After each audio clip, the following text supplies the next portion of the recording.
गलत। जब तक तोड़ेंगे नहीं तब तक छोड़ेंगे नहीं। ये शॉर्ट वीडियो जो भी आपने देखा, ये नवाजुद्दीन सिद्दीकी की मूवी मांझी से है। और आप सभी लोग जानते होंगे कि उस मूवी में नवाजुद्दीन सिद्दीकी का जो रोल है वो एक पहाड़ तोड़ने वाले इंसान का है, पहाड़ खोदने वाला इंसान।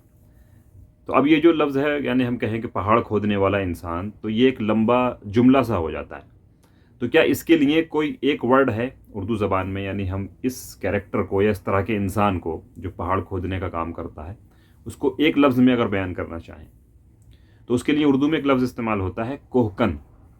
ये लफ्ज़ असल में फ़ारसी ज़बान का है, फ़ारसी से उर्दू में आया है। कोहकन, कोहकन के मानी होते हैं पहाड़ खोदने वाला इंसान, पहाड़ खोदने वाला। और इसी तरह से एक मशहूर स्टोरी है शीरी और फरहाद की, जिसमें जैसे कि लैला मजनू की एक स्टोरी है, वैसे शीरी फरहाद की एक स्टोरी है। उसमें जो फरहाद है, फरहाद का लक़ब भी कोहकन है, क्योंकि उस कहानी में भी कुछ ऐसा एक मामला था कि शीरी के फादर ने ये शर्त रखी थी फरहाद के आगे कि अगर तुम इस पहाड़ को खोद कर यहाँ से नहर निकालोगे ये वगैरह इस तरह से, तो अपनी बेटी का हाथ तुमको दे देंगे। तो उसकी मोहब्बत में उसने पहाड़ खोदने का काम शुरू कर दिया था। इसी वजह से उसका लक़ब भी, फरहाद का लक़ब भी कोहकन है। शायरी वगैरह में इस तरह से इस्तेमाल होता है। और पहाड़ खोदने वाले किसी भी इंसान को कोहकन कहते हैं। तो नवाजुद्दीन सिद्दीकी ने इस मूवी में कोहकन का रोल अदा किया है।